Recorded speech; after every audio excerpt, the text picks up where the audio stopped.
Oi pessoal, bom dia, tudo bom? Então hoje vamos finalizar o nosso caderno, tá bom? Então nós vamos falar hoje sobre o módulo 15, página 436, tá? Esse módulo aqui vai falar sobre a respiração celular anaeróbica, tá bom? Então nós temos a respiração celular aeróbica e agora nós vamos falar da respiração celular anaeróbica. Esse tipo de respiração, pessoal, o tipo de respiração que ela vai acontecer sem a utilização do oxigênio, beleza? Então, esse tipo de estrutura aí nós vamos poder observar em diversos organismos. Podemos citar eles, as bactérias extremófilas, as arqueobactérias extremófilas, que vivem, por exemplo, em lugares metanogênicos, com grande quantidade de metano, ácido sulfúrico, né? São ambientes que são extremos. E também outros organismos. Eu mesmo sou um fabricante de cerveja artesanal. Eu utilizo fermento biológico, por exemplo, para fermentar a minha cerveja. Eu pego o trigo, a cevada, ou outro tipo de organismo, utiliza a cevada com alguns outros complementos, né? E coloco o que? E coloco nela ali, né? Faço a extração dos açúcares e coloco levedura nela. Ela vai produzir o que? A cerveja, por exemplo. Então ela vai produzir CO2, ela vai produzir... Ela fica aquelas espuminhas, já viu quando alguém está bebendo cerveja, não fica saindo aquelas bolinhas lá, né? Que lá é CO2 que ela é produzida. E também o álcool etílico, beleza? Na produção da fermentação para produzir pinga, né? Então, ou seja, diversos tipos de processos utiliza essa questão. O queijo, a fabricação de queijo, né? Rosca, né? Você coloca o pão lá e rapidinho coloca ele num ambiente mais quente. O que vai acontecer com ele? Vai inchar, vai ficar cheião lá, né? Isso também, nesse processo também de fermentação, vai produzir ali CO2, por isso que a massa vai ficar cheia, vai ficar aquela massa, né? Então, ou seja, foi até uma questão do Enem, eles falando sobre isso, sobre o processo de fabricação de pão, porque que a massa inchava tal, então tinha lá a opçãozinha para colocar lá pela quantidade de CO2. Então esses processos, tanto os industriais, lactobacilos, vinhos, nossa, vinhos maravilhosos, né? Tem vinhos aí maravilhosos também com esse processo de produção. Então tudo isso tem uma característica que nós vamos falar em relação a esses materiais, beleza? No último trabalho aí, nos últimos módulos, nós falamos sobre o processo da glicose, tá? Então nós vamos do processo da glicose e através da glicose nós vamos relacionar com a respiração celular. Então na anaeróbica nós falamos sobre a glicólise, ciclo de Krebs e cadeia respiratória, não foi? Aqui nós vamos estar falando da quebra da glicose até a parte da glicólise aí, aonde vai ocorrer o que? A produção do ácido pirúvico, do piruvato, tá? Então depois dele produzir esse piruvato aí, ele vai encerrar essa obtenção. Por quê, pessoal? Na respiração anaeróbica, né, sem a utilização do oxigênio, eu vou ter a produção de somente 2 ATPs, sendo que na respiração aeróbica eu vou ter a produção de 32 ATPs, beleza? Então, ou seja, olha o saldo, olha a compensação, 36, desculpa, tá? Olha a compensação do saldo. É melhor eu produzir uma respiração anaeróbica ou aeróbica, né? Então, ou seja, lá na aeróbica ela vai ter o que? Uma melhor qualidade, uma melhor produção de ATP, né? Então nós podemos observar aí esses organismos. Mas no processo evolutivo, possivelmente, se não tivesse oxigênio na terra primitiva, o que eles fariam? Anaeróbicas ou aeróbicas? Então, tem teorias de formação anaeróbicas e tem teorias de formação aeróbicas, beleza? Então vamos analisar aí, vou passar os slides agora e a gente vai comentando sobre esses slides, comentando sobre essa atividade para chegar nesse contexto aí, tá bom? Então segue os slides comigo aí para a gente poder finalizar esse conteúdo, beleza? Pessoal, vai ter a nossa provinha, o professor Reinaldo já colocou aí ao cronograma de prova. Então nós temos que fazer uma revisão desse conteúdo. Então eu vou ver aqui que eu vou cobrar nessa prova de vocês, tá bom? Possivelmente aí 4 módulos para a gente poder estudar e fazer uma boa prova, beleza? Mas vou fazer uma lista belezinha, bacaninha de revisão para vocês fazerem, vou corrigir, vou ajudar junto com vocês para a gente poder trabalhar esse conteúdo, beleza? Segue aí os slides, vamos lá. Então vamos lá, pessoal, a respiração celular anaeróbia ou anaeróbica, tá? São obtenções de energia a partir dessas reações que não vai envolver, né, no caso aí o oxigênio. Então nessa fermentação aí vai ter o processo fermentativo na glicólise, tá bom? Então, ou seja, a formação da molécula também final é igual da aeróbica, que é o que? Produzir adenosina trifosfato, tá? Então, ou seja, a molécula energética da vida, tá? Então, ou seja, nós vamos poder estar produzindo aí diversos compostos, ácido lático do iogurte, assim como álcool das bebidas que eu falei para vocês. Olha essa sequência aí desse slide, nessas fórmulas químicas aí. Eu tenho a glicose na anaerobiose, tá bom? C6H12O6, a gente sabe que é a molécula de glicose, vai formar 2CH3, CH2OH. Tá? Mais 2CO2, liberando dióxido de carbono, mais energia em forma de 2 ATPs e calor. Quando tem o processo de produção também, pessoal, além da produção de ATP, vai produzir um pouquinho de calor, tá bom? Se você pegar esterco de vaca e pôr para cozer, que a gente fala que é cozimento dele, para ele poder liberar sua substância ali, ele fica quente, cara, né? Então a gente vê diversos desses processos aí. E na de baixo, na aerobiose aí, nós vamos ter o que? A glicose, né? Mais 6O2, mais 6CO2, que é o subproduto já, né? Mais 6H2O, mais energia. Então eu vou ter a produção de 36 ATPs mais calor, ou seja, a diferença entre a fermentação alcoólica e a fermentação aeróbia, tá bom? Diferenciando os dois. Conseguiu compreender isso daí? Se você entender esse processo, já tá bacana para a gente utilizar ele aí. Nesse próximo slide aí, nós vamos ver o processo facultativo, né? Ele não é restrito apenas nos procariontes, também. Ele vai acontecer, né, também nos eucariontes. Os procariontes, eu estou falando o quê? De organismo onde não tem um núcleo celular organizado, das arqueobactérias e das bactérias e cianobactérias. Agora, os eucariontes, onde tem a carioteca envolvendo o núcleo celular, que é lá na evolução, né, do domínio dos eucárias, os eucariontes, que eu faço parte também, porque o meu núcleo é revestido pela carioteca organizado dentro da minha célula, conseguiu entender, né? Então, eu vou ter o fungo, as leveduras, né, salve as leveduras que fazem coisas maravilhosas para a gente. Vamos ter as raras espécies de moluscos, anelídeos, e também na espécie humana, né? Eu, como sou um cara atlético, gosto de malhar, tal, né? Vou todo bombadinho para academia, bombadinho não, né? Com vontade de ser bombadinho na academia. Aí eu sento lá no meu aparelho lá e toda vez eu sou acostumado a pegar, por exemplo, 30 no supino lá, né? Pode ser 20, tá bom, vamos falar a verdade. E aí eu chego lá empolgado na academia e falo assim, não, hoje eu vou pegar 30 para parecer bonitão lá, né? Para ninguém ficar, para todo mundo ficar lá se exibindo. O que acontece no outro dia? Aconteceu diversas vezes comigo.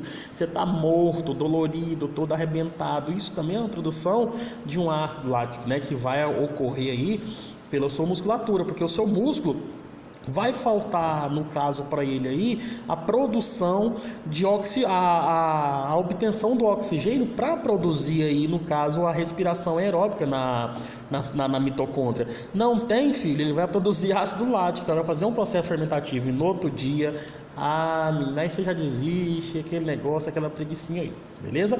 Nós temos aí, no caso, o fermento biológico, né, que vai utilizar as leveduras, fungos anaeróbicos facultativos, nós vamos ter as bactérias anaeróbias, né? Ou seja, que trabalha aí anaeróbios obrigatórios, ou seja, ela tem ali a obtenção, que tem organismo, pessoal, que ele consegue viver tanto no ambiente aeróbico como anaeróbico, né? Então, ou seja, ele tem facultatividade, outros são restritos, né? Outros são, por exemplo, as botulínicas, por exemplo, os organismos botulínicos que vivem dentro das latas por exemplo, de alimento que pode causar problemas de saúde, ela só vive em ambiente restrito ali, sem ter oxigênio. Se aparecer no oxigênio, eles acabam morrendo. Então, ou seja, existe essa relação direta com esses organismos, tá bom? Então há essa separação também. Aqui, né, ou seja, continuando falando ainda, né, sobre alguns procariontes, sobre arqueobactérias que vivem em ambientes extremófilos. Lembra de eu falar das arqueobactérias? Então elas vivem em ambientes extremos, então vai depender da respiração anaeróbica para quebrar esses combustíveis. Então elas vão utilizar outros tipos de estrutura, por exemplo, sulfato, metano, né, sulfídrico. Então elas vão estar em ambientes extremos, né? Ácido sulfúrico, então vai ter diversas estruturas. Aí a gente pode ver, por exemplo, nessa foto aí da esquerda aí, que tem um mar, uma mancha verde nele aí. Isso é um litoral e uma mancha verde. Isso aí são bactérias redutoras de sulfato. Então elas vão reduzir o sulfato. Nós vamos quebrar esse sulfato através do processo anaeróbico, tá bom?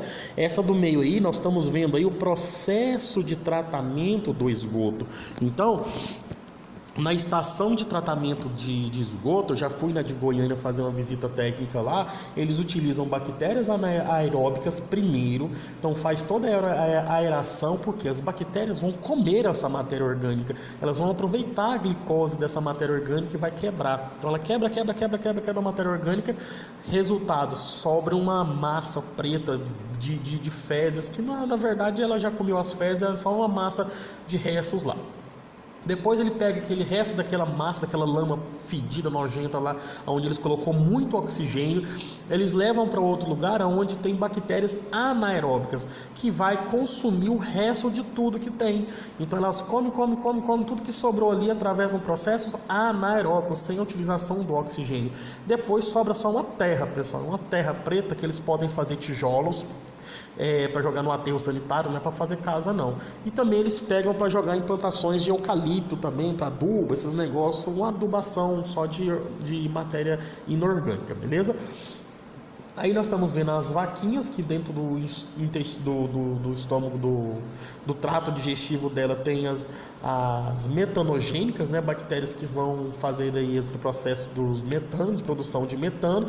E embaixo nós estamos vendo um biodigestor. Um biodigestor é onde eu vou captar gases, né, metanogênicos aí também, que podem ser queimados e transformados em energia elétrica. Então eu vou pegar esse gás e vou fazer funcionar um forno através desse gás, que vai aquecer uma bomba de água que vai produzir energia elétrica.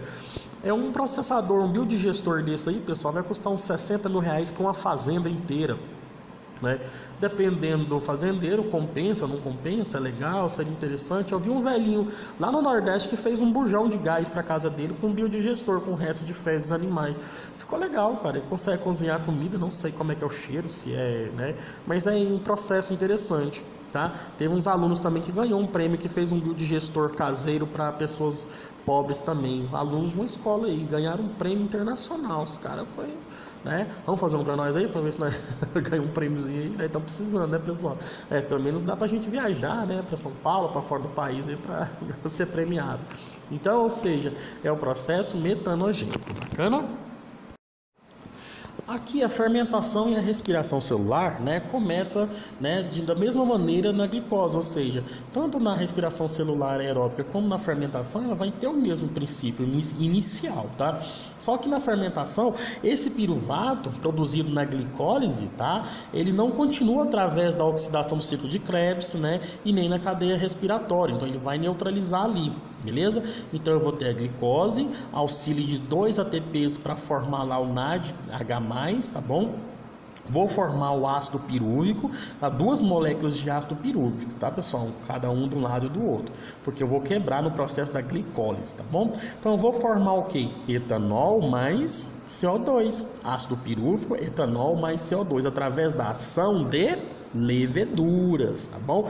Isso aqui é o processo da fermentação alcoólica, onde eu vou produzir álcool mais CO2. Quem que vai atuar nesse processo aí? A levedura, bacana? Na glicólise, do outro lado aí, eu vou ter dois processos aí, né? Aqui ele está falando do processo do ácido do álcool, e embaixo está do ácido acético, tá bom? O ácido acético ele é encontrado aí, por exemplo, no vinagre, né? O ácido acético, então é um vinagre, tá bom? Ou seja, a ação de bactérias acetobacters, que são bactérias que vai produzir aí esse ácido acético através do ácido pirúvico, então vai formar o que? Vinagre, essas situações, coisas mais azedas, bacana? Então, é uma estruturação dele. Nesse slide aqui, ele finaliza bacana aqui, né, na fermentação lática. Então, a glicose mais o ácido lático mais 2 ATPs. Então, a fermentação lática, eu vou ter aí os bacilos, né, que vai produzir o ácido lático aí, tá bom? Que também pode ser da respiração também, da anaeróbica também da musculatura, o ácido lático da musculatura, tá bom?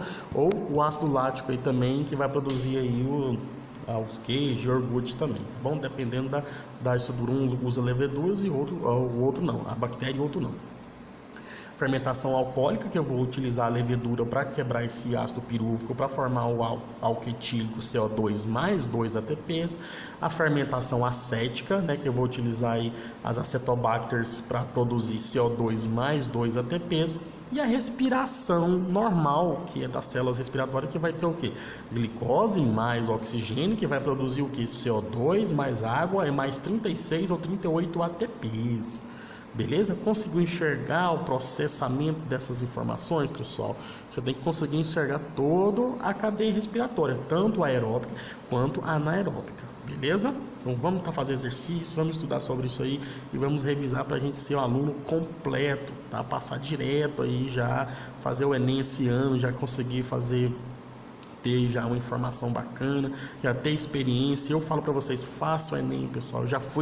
Eu já trabalhei com o instrutor do Enem, então, ou seja, eu vejo muito aluno que não faz, e o que acontece? Quando ele vai lá pela primeira vez, ele fica nervoso, ele fica apavorado, é bom a gente ir, pegar experiência já ir pegando experiência, que é muito bacana, beleza? Então, vamos lá, vamos continuando aí.